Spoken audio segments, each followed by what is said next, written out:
Welcome back student. In basic chemistry course, in previous session we discussed our second unit, that is metal corrosion, its prevention and electrochemistry, containing topic is ionization and dissociation. So ionization means it is defined as the process of splitting up or breaking up of a substance into charged atoms. In this ionization process, only splitting up or breaking up the substance into charged ions. They are known as ionization process. Next, second term is dissociation. So electrolytic dissociation means the process of splitting up of electrovalent compound into ions when they will dissolve in solvent like water, called as electrolytic dissociation. In this process, that means the dissociation process, splitting up of a substance into the ions when it will be dissolved in a proper solvent like the water, they will be forms the charged ions, and this process will be called as electrolytic dissociation. And their example we will also discuss is sodium chloride. So this, when this is sodium chloride, that means the common salt will be dissolved in water, then that times they can forms the charged ions into the solution, that is Na plus and Cl minus. That means this electrovalent compound will be dissolved in water, they produce the charged ions, or they split up their ions into the charged molecules. Okay, they will be called as the dissociation process. Okay, in today's session we discuss the next part of this topic is Arrhenius theory of electrolytic dissociation. So these Arrhenius theories will be discovered by the Swedish chemist Svante Arrhenius in year 1887, and to explain the behavior of electrolytes, and he receives the Nobel Prize for Chemistry in 1903 for theory of electrolytic dissociation. So on this topic, the RNA scientist which receives the Nobel Prize. Okay, so and this theory will be explained in different postulates. So we discuss these postulates one by one. Okay, so first postulate of Arrhenius theory is the molecules of electrovalent compound like acids, bases and salts, when they will dissolve in water, yield two kinds of charged particles. One particle which carries positive charge and other particle which carries a negative charge. We already discussed this point in definition of electrolytic dissociation is one of the molecules like sodium chloride, when it will be dissolved in water, when they will be dissolved in water, yield the two kinds of charged particles. Yield two kinds of charged particles means one particle is positive charge and another particle which carries the negative charge. So again we discuss this example is sodium chloride will be dissolved in water, they produce charged ions like Na plus and Cl minus.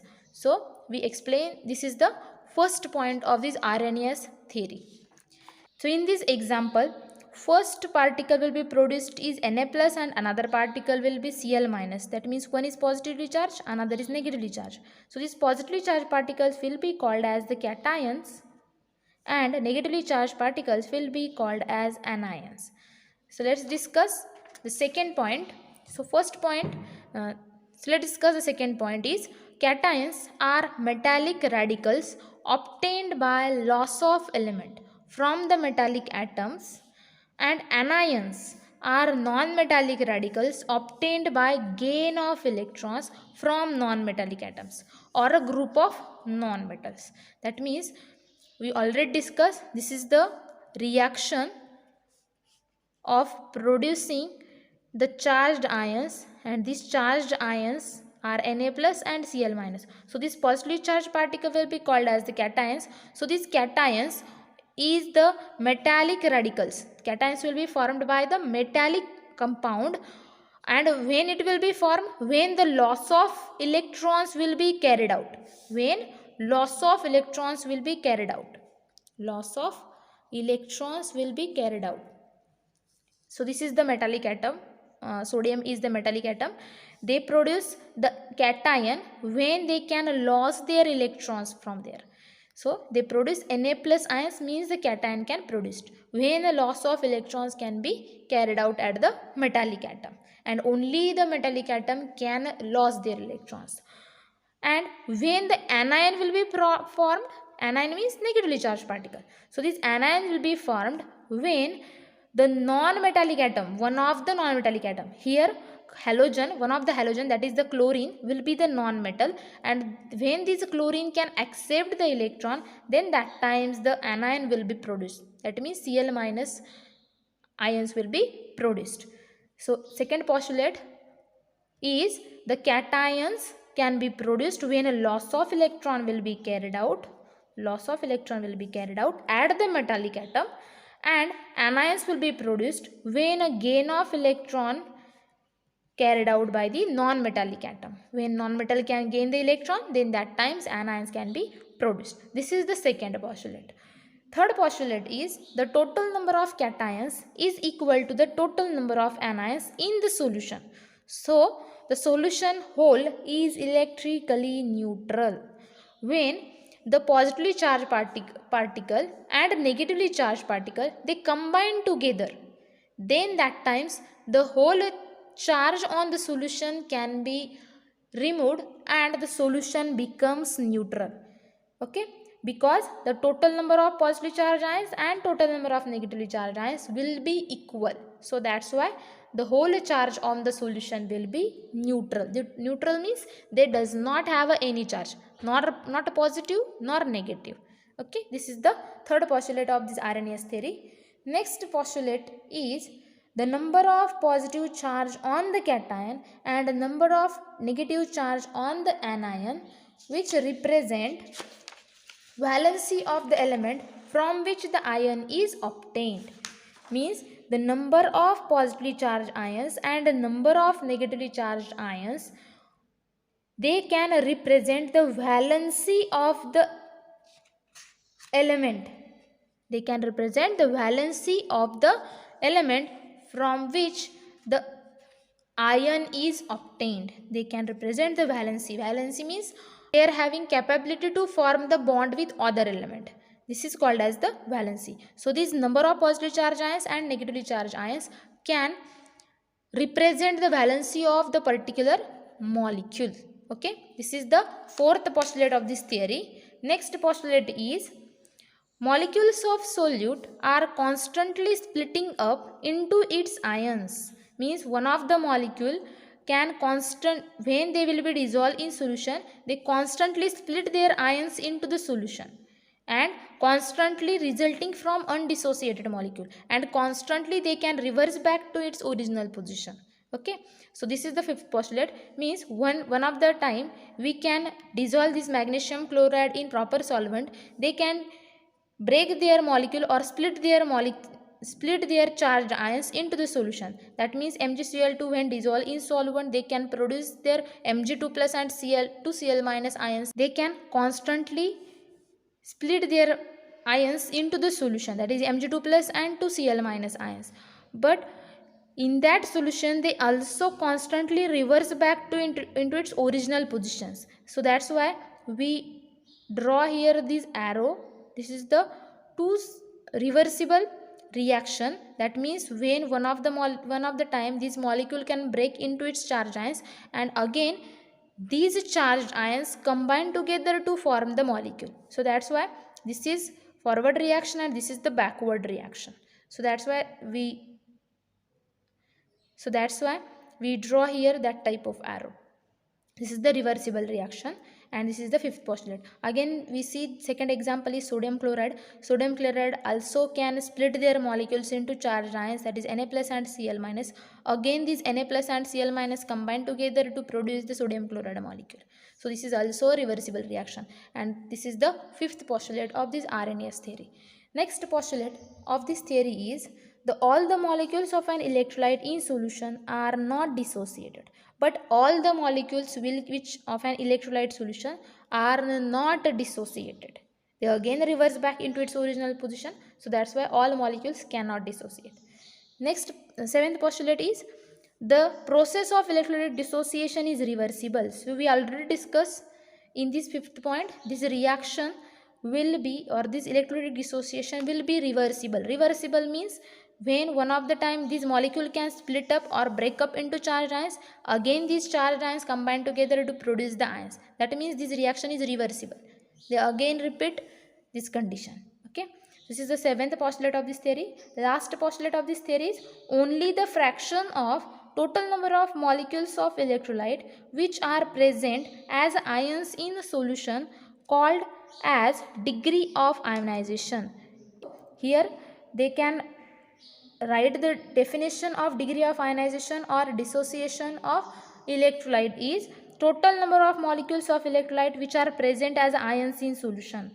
They will represent the degree of ionization of this electrolysis process. So this is the eighth postulate of this theory.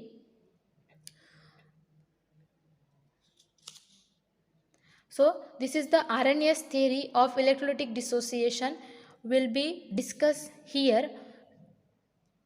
Next, we see the significance term involved in electrolysis process.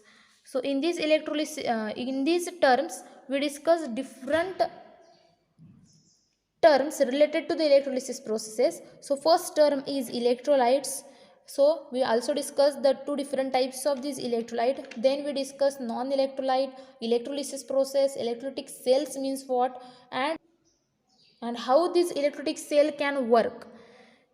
Okay, so firstly we discuss the electrolyte. So electrolyte means the substance which in aqueous solution or in molten state which liberate the ions and allows electric current to pass through it, resulting in chemical decomposition.